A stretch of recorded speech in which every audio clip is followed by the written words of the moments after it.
ጀግንነት የ18ኛ ተራራ ክፍለ ጦር ኮከብ ተዋጊዎች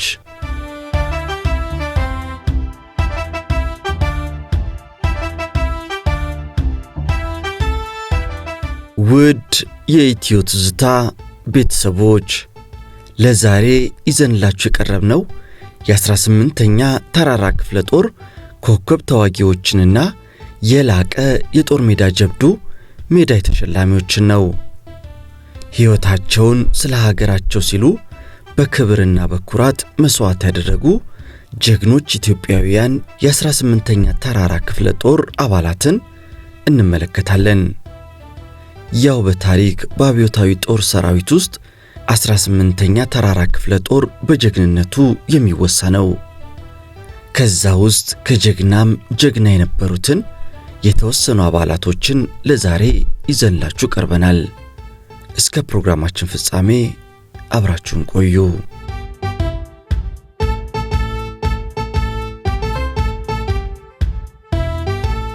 ጀግንነት 18ኛ ተራራ ክፍለ ጦር ከነሐሴ 1 ቀን 1972 ዓ.ም አጉላ ትግራይ ላይ ስለ ሀገር አንድነት ትግል ከጀመረበት ጊዜ አንስቶ በትግራይ ውስጥ ያልደረሰው አውራጃ፣ ያልወጣው ተራራ፣ ያልረገጠው ሸለቆና ሜዳ አለ ቢባል በጣም ጥቂት ነው።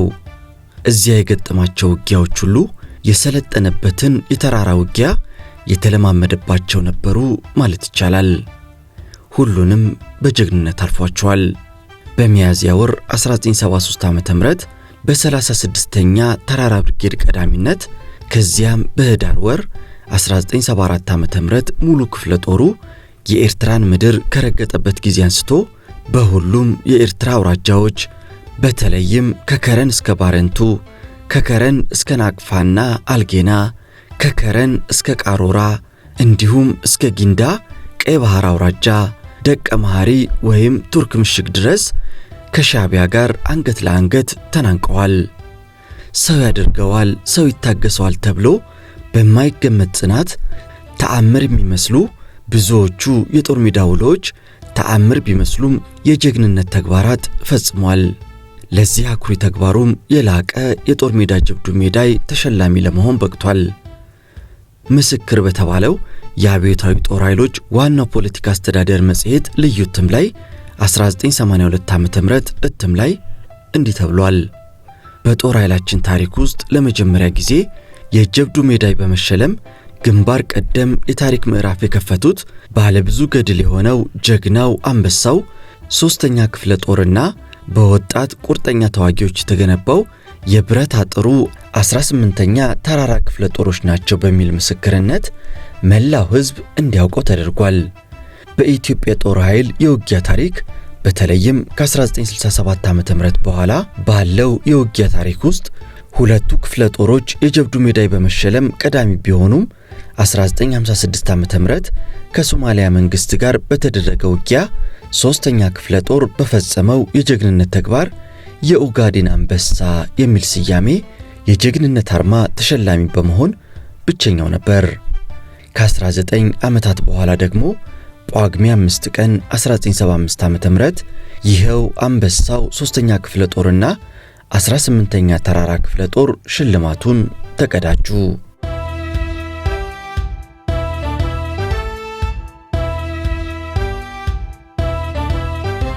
ከዚህ በመቀጠል በሰኔ 24 ቀን 1981 ዓ.ም ሁለተኛው አብዮታዊ ሰራዊት የላቀ የጦር ሜዳ ጀብዱ ሜዳይና የካቲት 66 አብዮት ኒሻን እንዲሁም 102ኛ አየር ወለድ ክፍለ ጦር የጦር ሜዳ ጀብዱ ሁለተኛ ደረጃ ሜዳይ ተሸላሚ ሆነዋል። ከዚያም አንደኛው አብዮታዊ ሰራዊት የላቀ የጦር ሜዳ ጀብዱ ሜዳይ፣ ሁለተኛ አየር ኃይል የላቀ የጦር ሜዳ ጀብዱ ሜዳይ፣ ሶስተኛ ሁለተኛው አብዮታዊ ሰራዊት የላቀ የጦር ሜዳ ጀብዱ ሜዳይ፣ አራተኛ አንበሳው 3ኛ ክፍለ ጦር የላቀ የጦር ሜዳ ጀብዱ ሜዳይ በ1975 ዓመተ ምህረት አንደኛ ደረጃ የጦር ሜዳ ጀብዱ ሜዳይ ተሸልሞ እንደነበረ ይታወሳል። አምስተኛ 102ኛ አየር ወለድ ክፍለ ጦር አንደኛ ደረጃ የጦር ሜዳ ጀብዱ ሜዳይና ሁለተኛ ደረጃ የጦር ሜዳ ጀብዱ ሜዳይ በ1975 ዓመተ ምህረትና በ1982 ዓመተ ምህረት።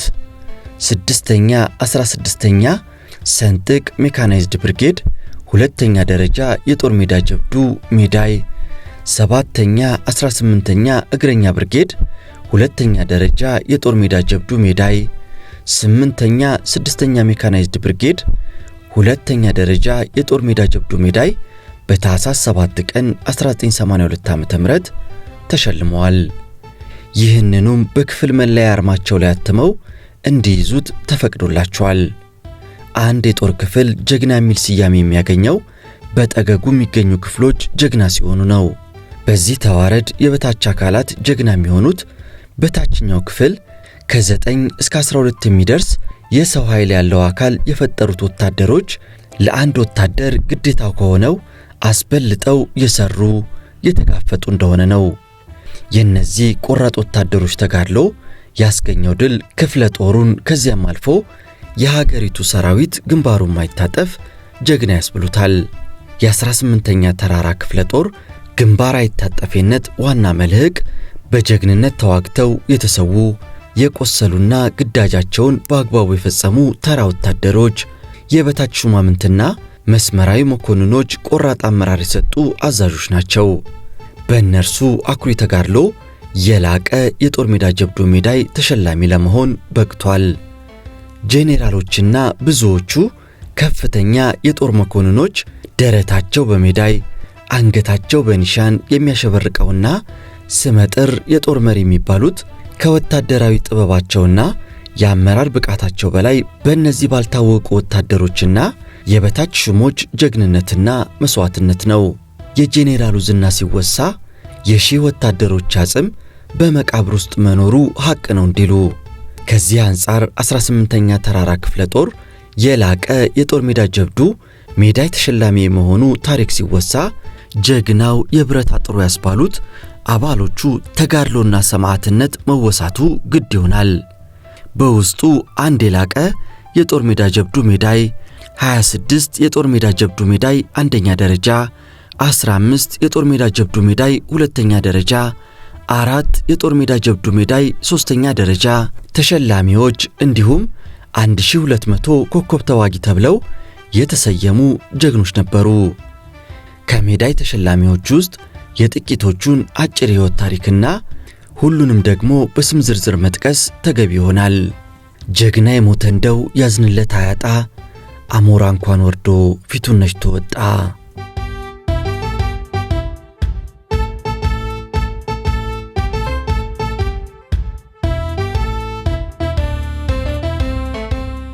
የ50 አለቃ አበባው አስፋው እንዳሻው የጦር ሰራዊት ቁጥር 810675 በሐረርጌ ክፍለ ሀገር ጅግጅጋ አውራጃ ጭናክሰን ከተማ በ1955 ዓ.ም ተወለደ። የገበሬ ልጅ በመሆኑ ወላጆቹን በግብርና ሥራ እያገዘና እየተማረ አደገ። ዕድሜው 18 ዓመት እንደደረሰና የ7ኛ ክፍል ትምህርቱን በመከታተል ላይ ያለ አንድ ቀን እርሱና ጓደኞቹ ከትምህርት ቤት ወደ ቤታቸው ሲመለሱ በአንድ የሸቀጥ መደብር ግድግዳ ላይ የውትድርና ቅጥር ማስታወቂያ ተለጥፎ አዩ። አበባው ወዲያው ወታደር የመሆን ፍላጎቱ ተነሳሳ። ምክንያት ነበረው። የ14 ዓመት ልጅ በነበረ ጊዜ የሶማሊያ ሰርጎ ገብ ታጣቂዎች በኋላም በ1969 ዓ.ም የሶማሊያ ወራሪ ጦር በጭናክሰን ነዋሪዎች ላይ ያደረሱትን ግፍ አይቷል። አሰቃቂ ድርጊታቸው በልጅነት አእምሮ ተቀርጾ ቀርቷል። ያኔ አቅም የሌለው በመሆኑ ከቁጭት በቀር ያደረገው ነገር አልነበረም። አሁን ግን ሀገሬንና ወገኔን ከአጥቂዎች ለመጠበቅ አቅም አለኝ ብሎ አሰበ። እቤቱ እንደደረሰም ወታደር የሚሆን ቁርጥ ሐሳቡን ለአባቱ ነገራቸው። አቶ አስፋው ሊያከላክሉት አልሞከሩም። ቢሞክሩም እንኳን አነጋገሩ ውሳኔ ያለበት በመሆኑ ሊያቆሙት እንደማይቻላቸው ተገነዘቡ። ልጄ እንደወደድክ አሉት። ጊዜ ሳያጠፋ ተመዘገበና ተገቢውን መመዘኛ ሟልቶ ከሌሎች ምልምሎች ጋር ወደ ሐረር ከዚያም ወደ አዲስ አበባ ተላከ። አበባው በዚህ ሁኔታ የ18ኛ ተራራ ክፍለ ጦር 35ኛ ብርጌድ ባልደረባ ሆነና እናት ሀገሩን ማገልገል ጀመረ። ከዚያም ክፍለ ጦሩ በዋለባቸው አውደ ውጊያዎች በተለይም 35ኛ ተራራ ብርጌድ በተሰለፈባቸው የውጊያ ግንባሮች ሁሉ በጀግንነት ከተዋጉ ወታደሮች ውስጥ ተጠቃሽ መሆኑ ተለመደ። በተለይ በትክሲ ግንባር ሐረዋ ላይ ከፍታ ነጥብ 259 ተራራን ለመያዝ በተደረገው ፍልሚያ የፈጸመው ጀግንነት ከሁሉም የላቀ ነበር። ተራራው ላይ መሽጎ የሚገኘውን የሻዕቢያ ኃይል አጥቅቶ እንዲያስለቅቅ 35ኛ ተራራ ብርጌድ መጋቢት 21 ቀን 1974 ዓ.ም ግዳጅ ተሰጠው። እስፍራው ደርሶ ማጥቃት ቢሰነዝርም ገዢ መሬት ላይ የተጠመዱት የጠላት መትረየሶች እርምጃውን ገቱት። በተለይ አንድ ከባድ መትረየስ አላላውስ አለው። ብዙ የሕይወት መስዋዕትነትም ተከፈለ። በዚህ ጊዜ ወታደር አበባው የዚህም መትረየስ ላንቃ ለመዝጋት ወሰነ። የወሰነውን ለማድረግ የማንንም ትዕዛዝ አልጠበቀም። የተማረውንና በልምምድ ያካበተውን ወታደራዊ ስልት ተጠቅሞ በጠላት ምሽግ ውስጥ ሰርጎ ገባ። ከዚያም አከታትሎ የእጅ ቦምቦችን ወረወረ። እንደተመኘውም ያንን መትረየስ ከነተኳሾቹ አወደመው። እርሱ በፈጸመው ጀግንነት የወገን ጦር ከተኩሱ ነፃ የሆነ መቃረቢያ መስመር አግኝቶ የጠላትን ምሽግ እየሰባበረ አለፈ። በተደረገው ፍልሚያ እርሱ ባለበት የመቶ ጦር የቅርብ አለቆቹ ተሰውተውና ቆስለው ነበርና የተፈጠረውን የአመራር ክፍተት በራሱ ውሳኔ በመሙላት የመቶ ጦር በግንባሩ ወደሚቀጥለው ግብ እንዲያጠቃ አደረገ። ወጣቱ ጀግና የገጠመውን የፈንጂ መሰናክል በቦምብ እያመከነ የድል በር ከፈተ። በዚህ የተፋፋመ ውጊያ ላይ እንዳለ በምሽጋቸው ውስጥ አሸምቀው ይጠብቁት የነበሩ የጠላት ተዋጊዎች ቦምብ ወረወሩበት። ቀለበውና በቅጽበት ወደ መጣበት መለሰው። እናም ጠላቶቹን በገዛ ቦምባቸው ጨፈለቃቸው። ወዲያው ወደ ምሽጋቸው ዘሎ ገባ። እንደ አጋጣሚ ከቦምቡ ፍላጻ የተረፈ ጠላት ሊገድለው ጠመንጃውን ሲደግን እንደ ቀስት ተስፈንጥሮ ማጅራቱን መትቶ መሳሪያውን ካስጣለው በኋላ አስወገደው። ይሁን እንጂ ከሌላ አቅጣጫ በተተኮሰ ጥይት ተመቶ ጀግናው አበባው በ23 ዓመቱ በጀግንነት ወደቀ። እሱ በከፈለው መስዋዕትነት 35ኛ ተራራ ብርጌድ የድል ባለቤት ሆነ። ጀግናው አበባው አስፋው ከርሱ ቀድመው የተሰውና የቆሰሉ የቅርብ አለቆቹን ተክቶ ለፈጸመው የመሪነት ተግባር ክብር ለመስጠት አስክሬኑ ባረፈበት ወቅት የ50 አለቃ ማዕረግ ተሾመ። በፈጸመው የሚያኮራ ጀብዱ መስከረም 1 ቀን 1977 ዓ.ም የላቀ የጦር ሜዳ ጀብዱ ሜዳይ ተሸላሚ ሆነ።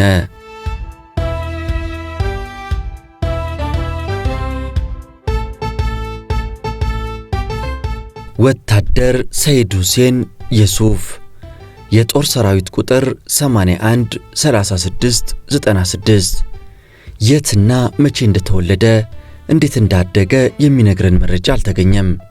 ሆኖም የ18ኛ ተራራ ክፍለ ጦር አባል ሆኖ ሀገሩን በውትድርና ማገልገል የጀመረው በታህሳስ ወር 1972 ዓ.ም እንደሆነ ታውቋል። የ36ኛ ተራራ ብርጌድ ባልደረባ ነበር። 18ኛ ተራራ ክፍለ ጦር በተቀበላቸው ግዳጆች በተለይም 36ኛ ተራራ ብርጌድ በተሰለፈባቸው የውጊያ መስመሮች ሁሉ ከሌሎች ጓዶች ጋር ሆኖ ከፍተኛ ተጋድሎ ሲያደርግ የቆየና በደፋር ተዋጊነቱ የታወቀ ቢሆንም በሚስጥር ስሙ በርበሬ 2 ተብሎ ይጠራ በነበረው ከፍታ ላይ የካቲት 26 ቀን 1974 ዓ.ም የፈጸመው ጀግንነት ግን ከሁሉም የላቀ ነበር። የሻዕቢያ ተዋጊ ኃይል በበርበሬ 2 ከፍታ ላይ መሽጎ የወገን ጦርን እንቅስቃሴ ቁልቁል እየተቆጣጠረ ነበር። በተለይ አንድ አርፒጂ ሮኬት አወንጫፊ ምድብ ያደርግ የነበረው ቅጥቀጣ እረፍት ነስቷል። እንደ ሌሎቹ ጓዶች ሁሉ የወታደር ሰይድንም አምሮ እረፍት ነስቶታል። ይልቁንም ትግስቱ ተሟጠጠ። ስለዚህ በደረቱ እየተሳበ ከምሽጉ ወጣ። ከዚያም እንደ ጋሬጣ በቆሙ አለቶች መሃል ፈጥኖ እየተሽለኮለከ ዳገቱን ከወጣ በኋላ እረፍት ነስቶት ወደ ነበረው አርፒጂ ምድብ ተጠጋ። ወዲያው አከታትሎ የእጅ ቦምብ ወረወረና ለዘላለሙ አደብ አስገዛው። መደዳውን በሚገኙ ሌሎች ምሽጎች ላይ ተመሳሳይ እርምጃ ወስዶ በቅጽበት ዘሎ ምሽግ ውስጥ ገባ። ከዚያም አንድ አርፒጂ ሮኬት አወንጫፊ ከነመነጽሩ አንድ ፉልና አንድ ኤኬኤም ጠመንጃዎችን እንዲሁም የተለያዩ ሰነዶችን ማርኮ ተመለሰ። የወታደር ሰይድ ጀግንነት በዚህ ብቻ አላበቃም። ሐምሌ 10 ቀን 1975 ዓ.ም በከፍታ ነጥብ 2408 እና በከፍታ ነጥብ 1805 ላይ ሻዕቢያ የሞት ሽረት ትንቅንቅ ሲያደርግ የፊት ለፊት ፍልሚያው ስላላዋጣው በውጊያው ግራ ጠርዝ በኩል በቆረጣ ለመግባት ሰዎቹን ሲያንቀሳቅስ ወታደር ሰይድ ተመለከተ። ፈጣን እርምጃ የሚያስፈልግ በመሆኑ ከያዘው መከላከያ ምሽግ ተፈትልኮ ወደ ቆረጣው አቅጣጫ ሮጠ። ከዚያም አንድ በአንድ እየለቀመ ስድስቱን ከጣለ በኋላ ድርጊቱን በርቀት ይመለከት በነበረ የጠላት መተሬ ተኳሽ ተመቶ ወደቀ። እርሱ ቢወድቅም ጠላት የቆረጣ ፍላጎት ስለተነቃበት እግሩን ሰበሰበ። የወገን ጦርም ከቆረጣ ጥቃት ተረፈ። ወታደር ሰይድ በሁለቱም የጦር ጎራ በፈጸመው አኩሪ ጀግንነት መስከረም 1 ቀን 1977 ዓ.ም የጦር ሜዳ ጀብዱ ሜዳይ አንደኛ ደረጃ ተሸላሚ ሆነ።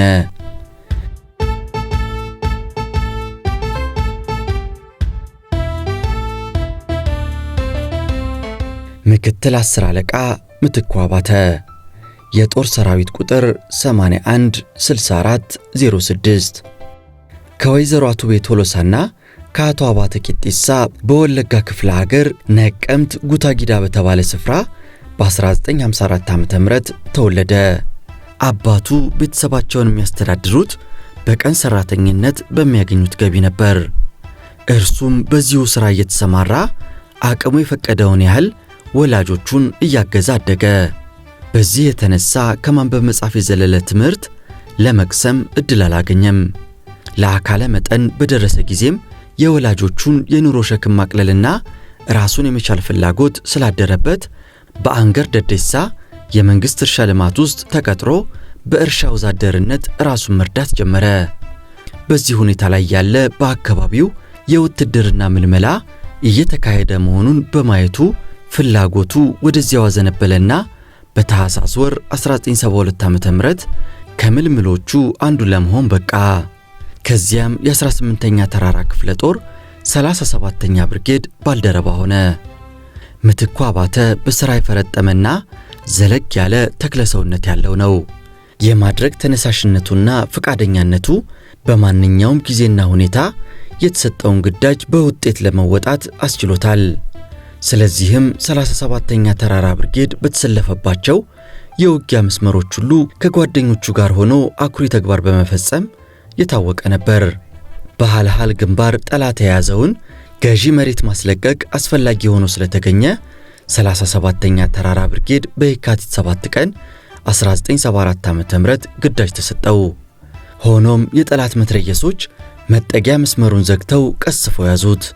በዚህ ጊዜ ምትኩ የግል እርምጃ መውሰድ እንዳለበት ታየው። ወዲያው በደረቱ እየተሳበ ወደ ጠላት ይዞታ ተጠጋ። ከዚያም 2 ቦምቦችን አከታትሎ ወደ ጠላት ምሽግ ወረወረ። ጠላት በደረሰበት ያልተጠበቀ አደጋ ሲተራመስ ለወገን እርምጃ እንቅፋት ወደ ሆነው መትረየስ ፈጥኖ ተጠግቶ በቦምብ ደመሰሰው። የወገን ጦር በዚህ ምክንያት ባገኘው ፋታ ተጠቅሞ ወደፊት ገሰገሰና ግቡን ለመያዝ በቃ። ሁል ጊዜም አጥቂ ጦር ግቡን ለመያዝ ሲቃረብ እንቅፋቶች በአሳቻ ቦታ የተጠመዱ የጠላት መትረየሶችና ፈንጂዎች ናቸው። ጀግኖች ራሳቸውን ለአደጋ አጋልጠው እነዚህን መሰናክሎች ያስወግዷቸዋል። ፈንጂዎቹን ረግጠው ወይም በላያቸው ተንከባለው ይጠርጋሉ። መትረየሶቹን እስከ አፍንጫቸው ተጠግተው በቦምብ ይደመስሷቸዋል። ምክትል 10 አለቃ ምትኩና መሰሎቹ ይህንን በማድረግ የጓዶቻቸው ተጋድሎ የሰመረ እንዲሆን ያደርጋሉ። 37ኛ ተራራ ብርጌድ ግንቦት 15 ቀን 1974 ዓ.ም በትክሲ ግንባር ከፍታ ነጥብ 796 ላይ የተሰጠውን የማጥቂያ መስመር ይዞ ሲተናነቅ አንድ የጠላት ከባድ መሳሪያ ሊያላውሰው አልቻለም። ይህ መትረየስ ከዚያ ስፍራ ካልተወገደ ለብርጌዱ የተሰጠው ግዳጅ እንደሚዘገይና በርካታ መስዋዕትነትም እንደሚያስከፍል የተገነዘበው ምትኩ አባተ እንደለመደው በስልታዊ እንቅስቃሴ ወደ መትረየሱ አቅጣጫ አመራ። ጠላት ሳያየው አስቸጋሪውን አቀበት ወጥቶ መትረየሱ በተጠመደበት ምሽግ አናት ላይ ብቅ አለ። ከዚያም ቦምቡን በፉካው ከተተበት። እናም ፋታ ሳይሰጥ ጥይት ያዘንብበት የነበረ ላንቃውን ዘጋውና በመጣበት አኳኋን ወደ ወገኑ ተመለሰ። ከዚያም 37ኛ ብርጌድ በፍጥነት አጥቅቶ ግቡን ያዘ። ምክትል የ10 አለቃ ምትኩ አባተ በአልሃልና በትክሲ ግንባሮች በፈጸመው ጀግንነት መስከረም 1 ቀን 1977 ዓ.ም ከሀገሪቱ መሪ ሊቀመንበር መንግስቱ ኃይለማርያም እጅ የጦር ሜዳ ጀብዱ ሜዳይ አንደኛ ደረጃ ተቀበለ።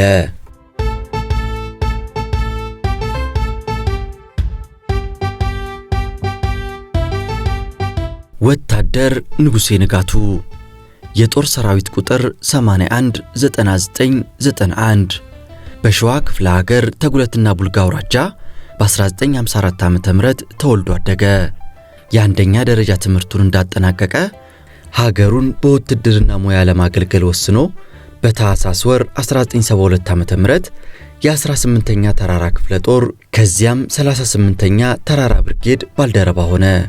የ18ኛ ተራራ ክፍለ ጦር በዋለበት አውደ ውጊያ በተለይም 38ኛ ተራራ ብርጌድ በተሰለፈበት የውጊያ መስመር አኩሪ ተግባር ከፈጸሙ ጀግኖች ውስጥ ወታደር ንጉሴ ግንባር ቀደም ተጠቃሽ ነው። ሚያዝያ 5 ቀን 1974 ዓ.ም በትክሲ ግንባር እንዲሆነ 38ኛ ተራራ ብርጌድ የተሰጠውን የማጥቃት ግዳጅ ለመፈጸም ወደፊት ተንቀሳቀሰ። የጠላት ኃይል በከፍታ ነጥብ 1435 በሚስጥር መጠሪያው ነጭ መሬት ላይ መከላከል እያደረገ ነበር። በዋና ዋና መቃረቢያ አቅጣጫዎች ከባድ መትረየሶችን ጠምዷል። የአርፒጂ ምድቦችን አስቀምጧል። መሳሪያዎቹ በሚያዘንቡት ጥይት ምክንያት የወገን ጦር መንቀሳቀስ አዳገተው። በአጭር ጊዜ ይጠናቀቃል የተባለው ማጥቃት ጊዜ ሊፈጅ ሆነ። በተለይ ያለ ውጤት የሚከፈለው መስዋዕትነት የወታደር ንጉሴን ትዕግስት አሟጠጠው። ወዲያው ከለላና መከታ እየተጠቀመ ወደፊት ሮጠ። በጠላት ሳይታይ አደገኛ ወደ ሆነው መትረየስ ተጠጋ። ከዚያም የእጅ ቦምቡን ወረወረና ተኳሾቹ ተረፈረፉ። በመጨረሻም መትረየሱን እሱ ተቆጣጠረውና አፈሙዙን ወደ ጠላት አዞረው። ጠላት በገዛ መትረየሱ ረገፈ። አጥቂው የወገን ጦርም ወታደር ንጉሴ በከፈተው የድል መንገድ ተረማምዶ ግቡን ተቆጣጠረ። በዚህ ሁኔታ በከፍታ ነጥብ 1964 በሚስጥር ስሙ ፓፓያ ተራራ ላይ የሚገኘውን የሻዕቢያ ኃይል ማባረር አስፈላጊ ስለነበረ 38ኛ ተራራ ብርጌድ የሌሊት ማጥቃት እንዲሰነዝር ታዘዘ። ስፍራው የእያንዳንዱን ወታደር የማድረግ አቅምንና ወኔን የሚፈትን ነበር። ጠላትም የያዘውን ላለመልቀቅ የሞት ሽረት ትግሉን ቀጠለ። በይበልጥም ቁልፍ በሆነ መጠጊያ ስፍራ ላይ የተጠመደው ከባድ መትረየስ አላላውስ ብሎ ነጋ። ከዚህ በኋላ መታገስ ያልፈለገው የመትረየስ ቀበኛው ወታደር ንጉሴ እንደለመደው ተሽለክልኮ ወደ ጠላት ይዞታ ሄደ። ከዚያም ያንን ከባድ መትረየስ ከነተኳሾቹ በቦምብ አውድሞ መጠጊያ መስመሩን ነፃ አደረገ። የወገን ጦርም ጠላትን አባሮ ከፍታ ነጥብ 1964ን ፓፓዬ ተራራን ተቆጣጠረ። ወታደር ንጉሴ ከላይ በተጠቀሱት ሁለት አውደ ውጊያዎች በሰራው ጀግንነት የወገን ጦር ድል እንዲቀዳጅ በማስቻሉ የጦር ሜዳ ጀብዱ ሜዳይ አንደኛ ደረጃ ተሸለመ። ከዚህ በኋላም በሌላ አውደ ውጊያ በጀግንነት ሲዋጋ ቆሰለ።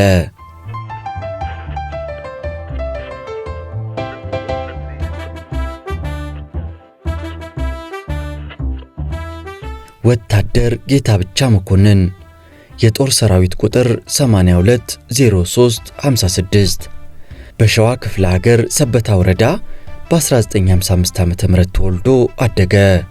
ወላጆቹ በግብርና ሙያ ይተዳደሩ ስለነበር እነርሱን እያገዘ ለአካለ መጠን ደረሰ። ከዚያም ራሱን ለመቻል አስቦ ወደ ከተማ አምርቶ የቀን ሥራ እየሠራ እስከ 7ኛ ክፍል ተማረ። ከዚህ በኋላ ሀገሩን በውትድርና ለማገልገል ወስኖ የ18ኛ ተራራ ክፍለ ጦር ባልደረባ ሆነ። ክፍለ ጦሩ በትግራይ ክፍለ ሀገር ውስጥ ይንቀሳቀስ ከነበረው የትግራይ ሕዝብ ነጻነት ግንባር ትህነግ ጋር ሲተናነቅ ለግዳጅ አፈጻጸሙ አስፈላጊ በመሆኑ ከየብርጌዶቹ በተወጣጡ በተመረጡ ወታደሮች ገስጥ የተባለ ኮማንዶ ሻለቃ አቋቋመ። ወታደር ጌታብቻ መኮንን የዚህ ሻለቃ አባል ሆኖ ከተገቢው የኮማንዶ ስልጠና በኋላ በሻለቃው ጦር አማካኝነት ልዩ ልዩ ግዳጆችን ማቀላጠፍ ጀመረ። በዚህ ሁኔታ በርካታ አውደ ውጊያዎች ላይ አያሌ ጀግንነት ተግባሮችን ፈጸመ። ሆኖም በኤርትራ ምድር ነሐሴ 11 ቀን 1975 ዓ.ም የፈጸመው ጀብዱ ከሁሉም የላቀ ነበር። ጠላት መላብሶና ራሃይ በተባሉ ቦታዎች በሚገኘው የወገን ጦር ላይ ድንገተኛ ጥቃት ሰነዘረ። የወገን ጦር ወጥሮ ተከላከለ። ፍልሚያው ወደ ጨበጣ ሊቀየር ተዳረሰ። በዚህ ጊዜ ወታደር ጌታብቻ ሳንጃውን ከጠመንጃው ጋር አዋዶ ከመከላከያ ምሽጉ ተፈትልኮ ወጣና እየተንደረደረ በመጣው የጠላት ወታደር ደረት ላይ ቀበቀበው። ይህንን አስወግዶ ወደ ሌላው መለስ ሲል ደግሞ ያጠቀሰው ሳንጃው የከፋ ዕድሉን ያሳየው የጠላት ወታደር ፈጥኖ ሁለት እጆቹን ወደ ላይ አንስቶ ከነሙሉ ትጥቁ ተማረከ። ከመሞት መሰንበት እንዲሉ ወታደር ጌታብቻ ምርኮውን ወደ ኋላ ካገለለ በኋላ ወደ ውጊያው መስመር ተመለሰ። የፊት ለፊት ማጥቃት ያልተሳካለት ጠላት በወገን መከላከያ መስመር ቀኝ በኩል ቆረጣ ለማድረግና ከጀርባ ለመግባት ሲሯሯጥ ወታደር ጌታብቻ ተመለከተ። ጊዜ አላባከነም። የተሰዋ ጓዱን መትረየስ አንስቶ ወደዚያው አቅጣጫ በረረ። ከዚያም አመቺ ስፍራ ያዘና ጥይቱን በጠላት ላይ ያርከፈክፈው ጀመር።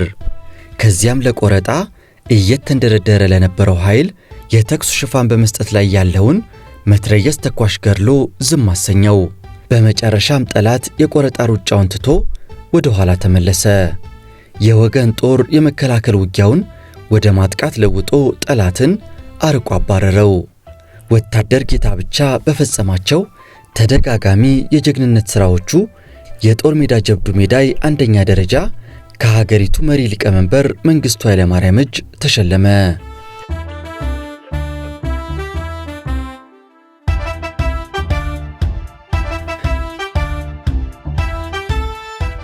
ወታደር ከበደ ኪዳኔ የጦር ሰራዊት ቁጥር አልተጠቀሰም። በትግራይ ክፍለ ሀገር የተወለደ ከመሆኑ በቀር መቼ እንደተወለደ እንዴት እንዳደገና ስለ ትምህርቱ ሁናቴ የሚገልጽ መረጃ አልተገኘም። ሆኖም በግብርና ሥራ የሚተዳደሩ ወላጆቹን እየረዳ እንዳደገ ታውቋል። ለአካለ መጠን እንደደረሰ በታህሳስ 1 ቀን 1972 ዓ.ም የ18ኛ ተራራ ክፍለ ጦር አባል ሆኖ ሀገሩን በውትድርና ሙያ ማገልገል ጀመረ። ከዚያም በክፍለ ሀገር ጦር ቃኝ ሻምበል ውስጥ ተመደበ። ቃኝ ሻምበል በግዳጅ ድርሻው ምክንያት አያሌ አውደ ውጊያዎችን በግንባር ቀዳሚነት የተጋፈጠ እንደመሆኑ ወታደር ከበደም ከሌሎች ጓዶች ጋር በተለያዩ ስፍራዎች በርካታ ግዳጆቹን በጀግንነት ተወጥቷል። ሆኖም በትክሲ ግንባር ያካሄደው ግብግብ ለከበደ ልዩ አጋጣሚ ነበር። በከፍታ ነጥብ 796 ለውጊያው በተሰጠው ስሙ በርበሬ 1 ተብሎ በሚጠራው ተራራ ላይ የመሸገውን የሻዕቢያ ኃይል ማጥቃት አስፈላጊ ሆነ። በየካቲት 25 ቀን 1974 ዓ.ም የማጥቃት ውጊያው እንደተጀመረ የጠላት 50 ካሊበር ከባድ የርቀት መትረየስ ገና በሩቁ አላላውሳለ። ይህ መትረየስ ካልተወገደ በቀር የወገን ጦር ወደፊት መነቃነቅ እንደማይቻለው ቢነቃነቅ እንኳን በርካቶች እንደሚሰዉ የተገነዘበው ወታደር ከበደ ይፈቀድልኝ ሄጄ ይህን መትረየስ አፉን ልዝጋው በማለት አለቃውን ጠየቀ። ብቻህን ያዳግታል አለው አለቃው።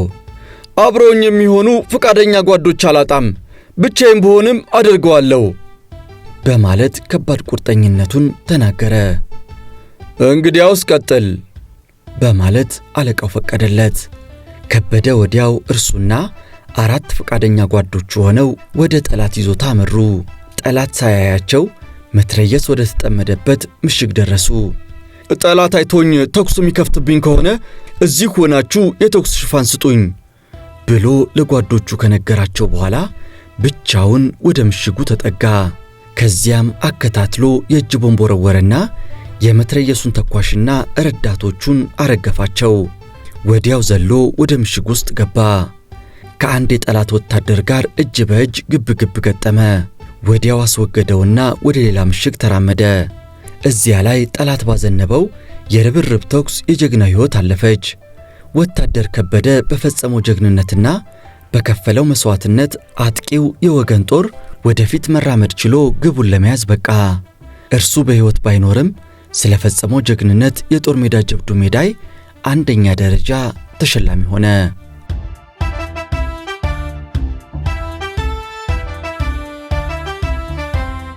ወታደር ሊጋባ ጉታ ጉርሙ በኢሉባቦር ክፍለ ሀገር ቡኖ በደሌ አውራጃ በደሌ ወረዳ ዶሎ ቅሌ ቀበሌ ከአቶ ጉታ ጉርሙና ከወይዘሮ ጥሩነሽ ጅማ በ1952 ዓ.ም ተወለደ።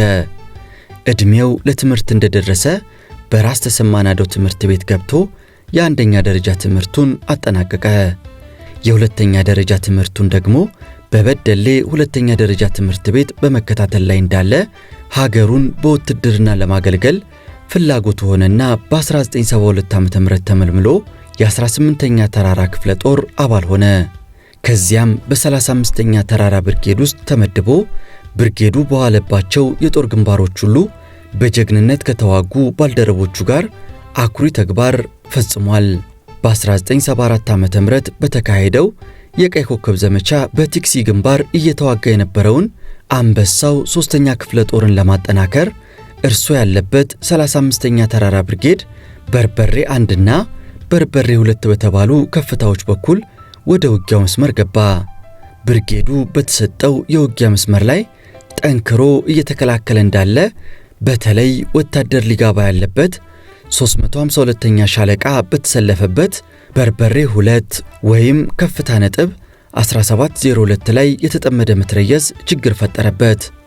ወታደር ሊጋባ አንድ ጓድ ጦር እየመራ ይህንን መትረየስ ተጋፈጠውና የጠላትን የማጥቃት ግፊት ለመግታት ቻለ።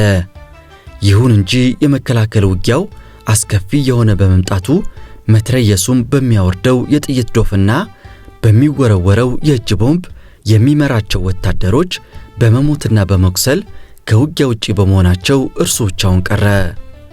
ወታደር ሊጋባ በዚህ መጥፎ አጋጣሚ ሳይደናገጥ ቀኑን ሙሉ በእጅ ቦምብ ጭምር በቆራጥነት ተፋልሞ ረዳት ጦር እስከሚደርስለት የወገን ይዞታና መሳሪያ በጠላት እጅ እንዳይወድቅ አድርጓል። ወታደር ሊጋባ ጉታ ከዚህ ቀደም በተለያዩ ግንባሮች በሰራቸው ጀብዶችና በተለይ በበርበሬ 2 ወይም በከፍታ ነጥብ 1702 ላይ በፈጸመው የሚያኮራ ተጋድሎ መስከረም 1 ቀን 1977 ዓ.ም የጦር ሜዳ ጀብዱ ሜዳይ ሁለተኛ ደረጃ ተሸላሚ ሆኗል።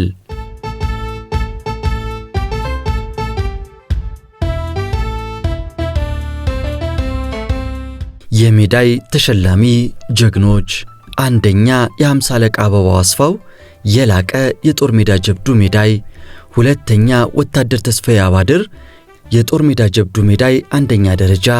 ከዚህ በታች ያሉትም ሁሉም የጦር ሜዳ ጀብዱ ሜዳይ አንደኛ ደረጃ ተሸላሚዎች ናቸው። ሶስተኛ ወታደር አባተ ይመር፣ አራተኛ የ10 አለቃ ታከለ ይረፉ፣ አምስተኛ የ10 አለቃ ገሮ አበሮ፣ ስድስተኛ ወታደር ሰይድ ሸቱ፣ ሰባተኛ ወታደር አለማየሁ አወቀ፣ ስምንተኛ ወታደር ሰይድ ሁሴን፣ ዘጠነኛ ወታደር እንዳለ ምትኩ፣ 10ኛ ምክትል መቶ አለቃ ቸበራ መኮንን፣ 11ኛ ወታደር መርጊያ ሁሉቃ፣ 12ኛ ወታደር አሰፋ ድንቁ፣ 13ኛ ወታደር ሁሴን እንድሪስ፣ 14ኛ የ10 አለቃ ደረጀ ልግዳ፣ 15ኛ የ10 አለቃ ምትኩ አባተ፣ 16ኛ የ10 አለቃ ሳህሌ ጣዕሞ፣ 17ኛ ወታደር ንጉሴ ንጋቱ፣ 18ኛ የ10 አለቃ አስራት ገብሬ፣ 19ኛ ምክትል የ10 አለቃ ስንታየው ታደለ፣ 20ኛ ወታደር ጌትነት ጸጋው፣ 21ኛ ወታደር ደግፌ ገበየው፣ 22ኛ ወታደር ጌታ ብቻ መኮንን፣ 23ኛ ወታደር ከበደው ኪዳኔ፣ 24ኛ የ10 አለቃ ቶርባ መሐሪ፣ 25ኛ ወታደር ኩንዴ ወዴ፣ 26ኛ ምክትል የ10 አለቃ አዳና አዲሱ፣ 27ኛ ወታደር ማሞ አፍጋ እንዲሁም ከዚህ በታች የሚዘረዘሩት ደግሞ የጦር ሜዳ ጀብዱ ሜዳይ ሁለተኛ ደረጃ ተሸላሚዎች ናቸው። 28ኛ የ50 አለቃ ተክለ ጻዲቅ ሽፈራው፣ 29ኛ ወታደር ሊጋባ ጉታ፣ 30ኛ ወታደር ሀብቶም ወልደ ማርያም፣ 31ኛ የ10 አለቃ አድምጠው ኩዱ፣ 32ኛ ምክትል የ10 አለቃ ፍቃዱ ብርሃኔ፣ 33ኛ የ50 አለቃ በሻቦጋለ፣ 34ኛ ምክትል የ10 አለቃ ካሳሁን አስፋው፣ 35ኛ ምክትል የ10 አለቃ ሽፈራ ፎጌ፣ 36ኛ ወታደር ግርማ ተክለ ጻዲቅ፣ 37ኛ ወታደር ጥላሁን አላምረው፣ 38ኛ የ10 አለቃ ኤፍሬም ማሞ፣ 39ኛ ምክትል የ10 አለቃ ታደሰ ደጀኑ፣ 40ኛ ወታደር ሽፈራው ተክለ ማርያም፣ 41ኛ የ10 አለቃ ታደሰ ገዛኸኝ፣ 42ኛ ምክትል የ10 አለቃ አካለ ጨፍቅ ሲሆኑ ከዚህ በታች የተዘረዘሩት ደግሞ የጦር ሜዳ ጀብዱ ሜዳይ 3ኛ ደረጃ ተሸላሚዎች ናቸው። 43ኛ ወታደር ጌታነህ ጥሩነህ፣ 44ኛ የ10 አለቃ በላይነህ በቀለ፣ 45ኛ ወታደር ኢማም አህመድ፣ 46ኛ ምክትል የ50 አለቃ ቶልቻ ታይሎ ተሸላሚዎች ነበሩ።